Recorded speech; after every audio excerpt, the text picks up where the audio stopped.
Hello, Sagittarius. Salamat sa pagbisita. Salamat sa pamabili. Ito po ang inyong Sun, Moon, Rising, Sign, and Venus. General reading para sa sign ng Sagittarius. Ito po ay para sa Mayo 2026. Kunin niyo lang po kung ano yung nakarelate kayo, tapos niya hindi. Kung hindi nakarelate, okay lang yan. Maaaring ang mensahe sa susunod na buwan. Ang siyang makakarelate tayo. Pero naniniwala ako, meron at meron kayo kung tayo napadpad dito. Makikita nyo sa, kung sa YouTube kayo, makikita nyo sa lower part ng screen yung mga links to the decks used. Kasi, baka magustuhan nyo yung image, lalo yung oracle card, kasi lahat ng tao, pwede siyang gamitin, hindi kailangan tarot certified para magamit siya. At maganda ang tarot cards for journaling, for prompts. Oh, okay. Core energy mo, Sagittarius. Getting out of a very stressful situation. Ang classic na message nito, mental anguish, grief, lost a loved one, o kaya naman pwedeng lost investments, something has been taken away from Sagittarius. Kumbaga, nakatingin siya dun sa loss na yun, nakafocus siya dun sa nawala sa kanya. Pero ang hindi mo nakikita, meron pang natitira. Sa isa kong deck, Tarot of the Divine, ang image doon si La Llorona. Mexican tale siya about a woman who lost her children. Actually, pinatay niya yung anak niya. Ang dark nga nun eh. So, there's that extreme hurt. Yung hindi mo mapaliwanag na sakit, heartbreak, hindi mo paliwanag na pagdurusa. Yan yun. Pero, reverse mo nga nakuha. So, ang core energy is getting out of this period of pagdurusa. Maaring si Sagittarius ay parang, I've had enough of that pagdurusa. Perhaps this May, magpo-focus ka na, Taurus season pa naman din, magpo-focus ka na sa pag-aalaga sa sarili. Unti-unting pagbangon, ganon. Unti-unting pag-alaga sa sarili, pag-focus sa sarili, paggawa ng mga bagay na ikabubuti mo. Pero mukhang part of you may pangamba pa, may takot. Tingnan mo, parehas sa parehas dito. Same cards to. Kataon lang na yung core energy mo i-reversed. So, pwede nating i-interpret yon as while buo na yung decision mo na mag-move forward o kaya mag-move on na o kaya pag sumikapan na ako naman, may part of you pa rin na pinagsisisihan yung nangyari in the past. Parang may resentment o kaya may parang alam mo yun, you're taking accountability, alam mo na nagdusa ka pero yung iba sa inyo siguro sinasabi kasalanan ko to, kasalanan ko kung ba't nangyari to, sana ginawa ko pa lahat, alam mo yun, ikaw na ngayon nasaktan, ikaw pa yung pwede nga yung iba sa inyo iniwan eh, ikaw na ngayon nasaktan, ikaw pa yung may kasalanan, alam mo yun, sinisisi mo din yung sarili mo, sana ginawa ko pang ganito, sana, ang daming what ifs, puro what ifs, so pwedeng may push and pull pa kay Sagittarius na, ano kaya gawin ko pa to, sana ginawa ko yan,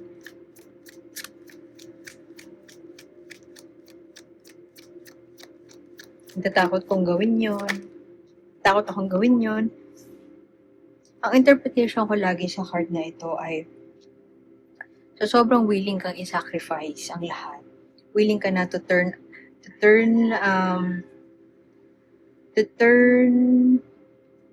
like the creature na hindi mo naman gusto dati. Kasi tingnan mo, nagiging bird na siya. Tao siya pero nagiging bird na siya. So parang willing na siyang i-sacrifice yung pagkatao niya. Ibigay ang lahat para maging katulad niya. Yung creature na she used to despise. Ganyan. King of Pentacles. Reversed.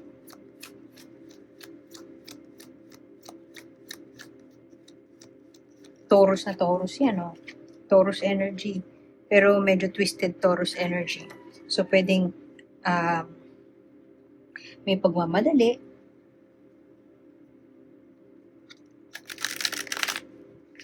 kaya gustong sumugal, malakas ang loob na gawin na ang lahat para lang makamove on na. Pwedeng ganun. Pero pwede din naman na may rebound. Yung iba sa inyo pwedeng magre-rebound para lang makalimutan niya yung ex niya. Pwedeng ganun.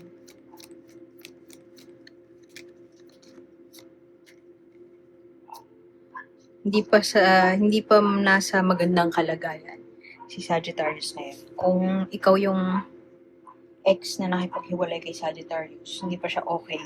Kung nandito ka para alamin kung kumusta yung ex mo na Sagittarius, hindi pa siya ganun ka okay. Hindi pa siya ganun ka, parang nasa proseso pa lang ng pag-aalaga sa sarili. Siguro, Sagittarius, ikaw, malaki yung sinakripisyo mo. Malaki yung sinakripisyo mo dati to a point na nahihirapan ka pa ngayon na buuin ulit. Kumbaga,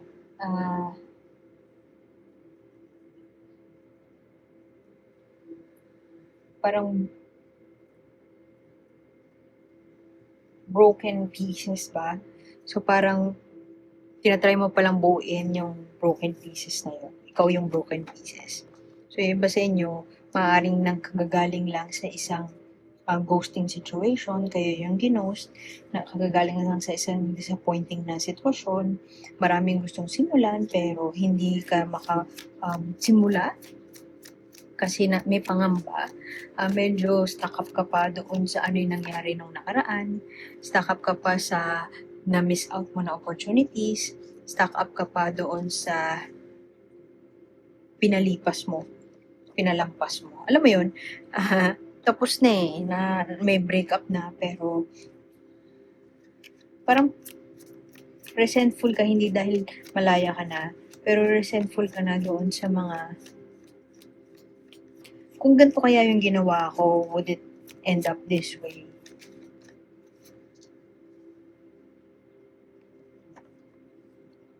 Ito extreme to, pero yung isa ko nakikitang scenario dito ay na-meet nyo yung ibang Sagittarius, siguro ito yung narrative. Na-meet nyo yung love of your life nyo, pero alam mo yun, sana dalawang puso mo. Na-meet mo yung pala mo, soulmate mo, pero in a relationship ka. Na-meet mo yung tao, Taurus, Virgo, Capricorn, na parang, wow, parang match kami nito kasi grounded tong taong to. Tapos ikaw, mapusok ka, malakas ang loob mo. Parang siya yung nagtuturo sa'yo kung paano magpakumbaba, ganyan. Pwedeng kaibigan mo yun. Parang feeling mo, wrong timing na na-meet mo siya kasi in a relationship ka. Pwedeng ganon. Yung iba sa inyo, siya yung makikipaghiwalay dito sa enerhiya, dito sa taong to. Sagittarius, Leo, Aries. Pero, pwede din na ikaw yan. Ikaw yung may pagsisisi, ikaw yung parang nalulungkot, na-disappoint sa mga actions na nagawa mo dati. Pwede kasi na ikaw na iniwan kasi ikaw yung ikaw yung pasaway. Pwedeng si Sagittarius yung pasaway, kaya siya yung iniwan once and for all ng partner niya. Pwede din naman na katulad nga nung nasabi ko kanina, pwedeng may dalawang, kumbaga third party. May dalawang tao na torn ka kung sinong pipiliin mo. Pero pwedeng ang pinili mo yung tao talaga na kung kanino ka in a relationship with. So bahala na kung magkita na lang sana kami ulit ng tao na nakapukaw ng attention ko. Yung iba naman, yun nga, tapos na doon sa third party situation. And puro pagsisisi na lang ngayon yung nararamdaman. There will be parang a new opportunity to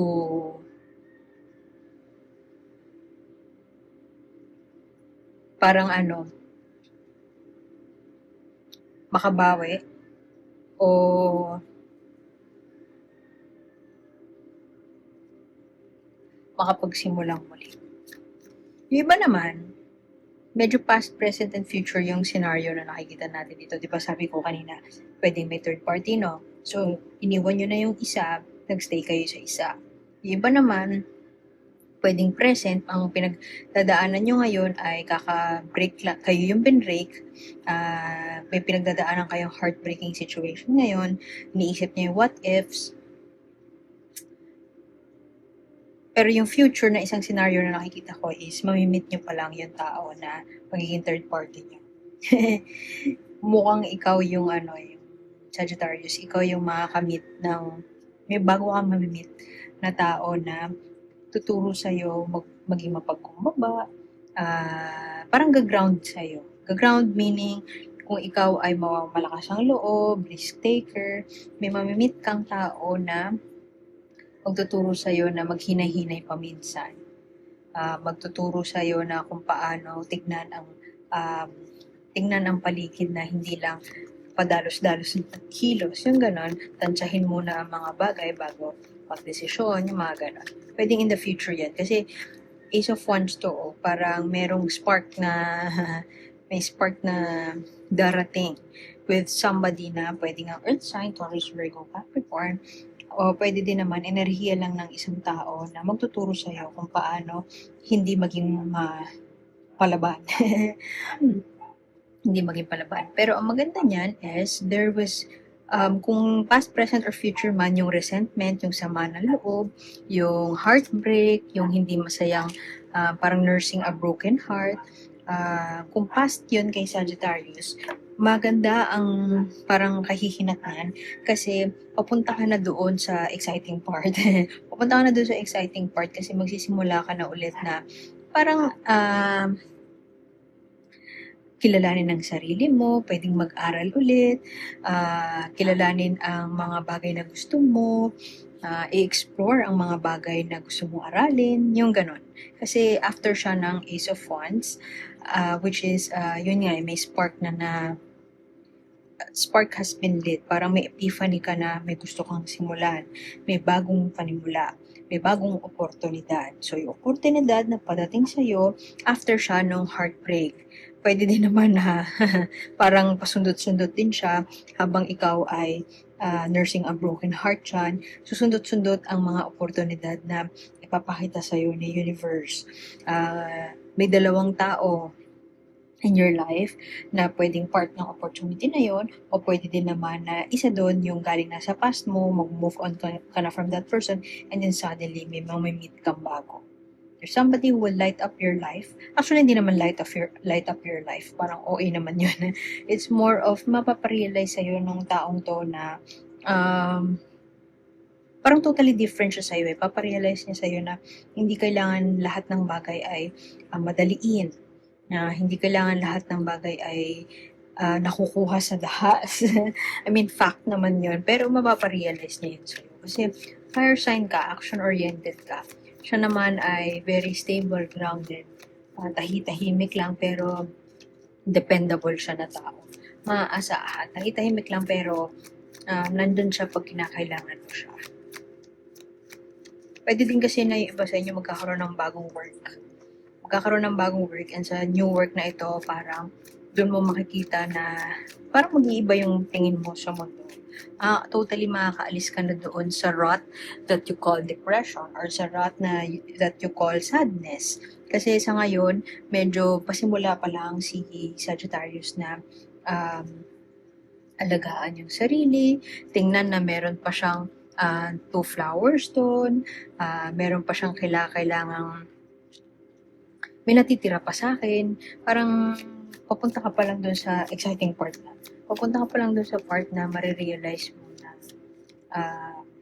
may pag-asa pa, marami pa akong pwedeng gawin. Pero hindi ko maganda na makita itong 9 of Cups reverse dito sa dulo kasi para siyang para kang tawag dyan, urong sulong ka, parang okay na pala ako, and then bukas, shit, di pa pala ako okay. So, pwede nating interpret yun as proseso siya. Proseso siya, yung nursing a broken heart, proseso siya. Ang pag-move on ay proseso siya. hindi siya pagising mo, okay ka na. Maaaring babalik ka pa sa dati, malulungkot ka, tapos tatambayan mo yung lungkot na yun, sasaya ka ulit, madidistract ka kasi may mga meet kang tao. Lalong mahirap ito kung there's something, kung yung ex na ito or yung tao na gusto mo ng layasan ay may contract na kayo. Kasi parang soul contract ito. Soul contract meaning malalim na yung napagsamahan nyo. Malalim na yung, I don't know, 20 years na married na kayo. Kung hindi ito codependence, very toxic. Toxic, ang ibig sabihin, alam mo yun, nagkakasakitan na kayo. Doesn't have to be physical. Pwedeng emotional. Nagkakasakitan na kayo emotionally or verbally. Pero, the intimacy is good.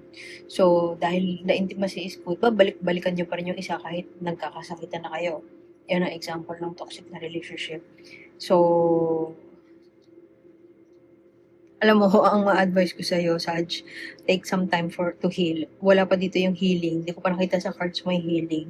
So, feeling ko, after May pa siya, subscribe ka. Baka maabutan mo sa next na reading. Baka doon na mag-play out yung narrative of healing. Pero sa ngayon, hindi ko pa nakikita yung healing. Sa ngayon, ang ending mo kasi, kahit pa mangyari yung, yun nga, may mamit ka na bago, ang ending mo ay, kalungkutan. Parang, tingnan mo siya, nasa bathtub siya. Inaalagaan niya yung sarili niya. Emotional fulfillment kasi yan. So, you have it in reverse. There's this lack of fulfillment when it comes to relationships. So, I feel that whether you meet somebody new or whether makalaya ka man doon sa tao, it will end up, it will end up not being good, feeling not good. Bakit? Kasi hindi mo pa fully kinakat yung ties. Pwede kasi na may anak kayo, so may contact pa kayo. Kahit pa napag-usapan nyo na co-parenting lang kayo, meron pa rin kayong parang tinitease nyo pa rin ang isa't isa. Pwedeng sinuseduce ka pa rin ng partner mo, so ikaw naman bibigay ka.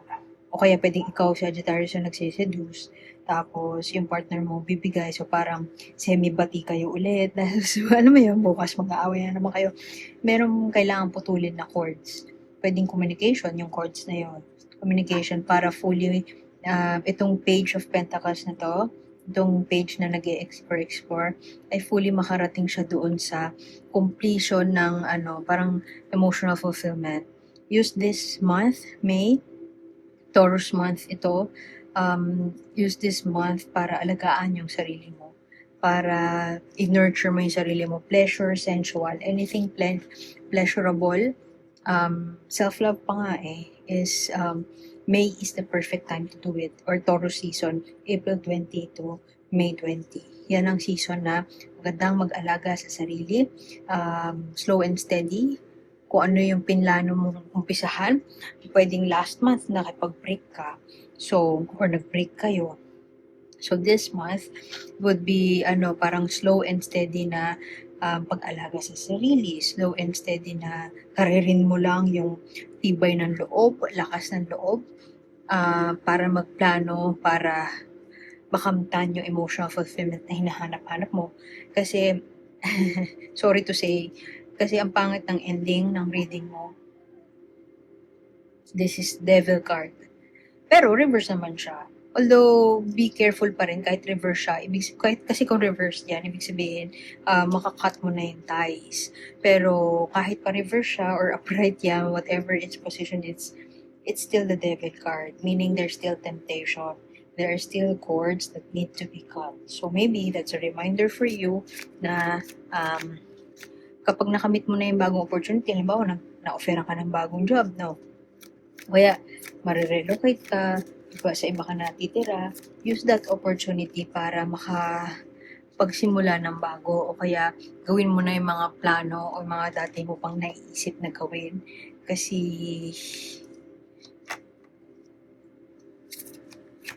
huwag ka nang bumalik. Don't look back. Yun lang Don't look back. Kasi sabi ko lang, don't look back. Let yourself be carried. Tingin ko ang magandang gawin ko this month ay basahin yung, asa na yun? Dali wait lang. Basahin yung guidebook.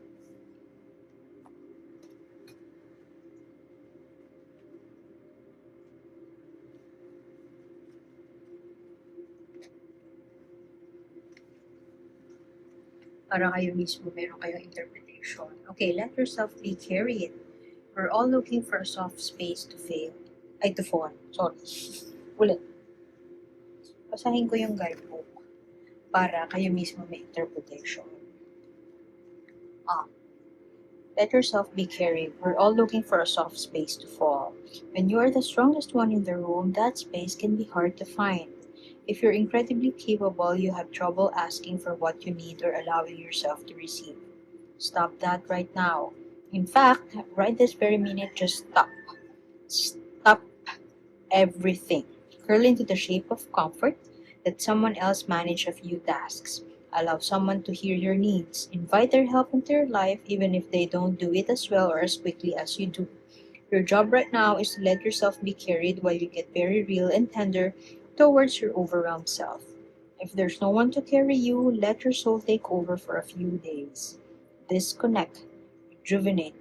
The power of your dreams and the pulse of your wild soul will carry you if you invite them to take the lead.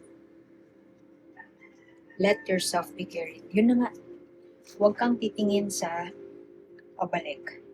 Diretso lang ang tingin and move forward. Kasi maraming pagkakataon dito na bibigyan ka pa ng oportunidad. Katulad ng sabi ko kanina, pasundot-sundot na opportunities. Maraming pagkakataon na bibigyan ka ng chance ng universe na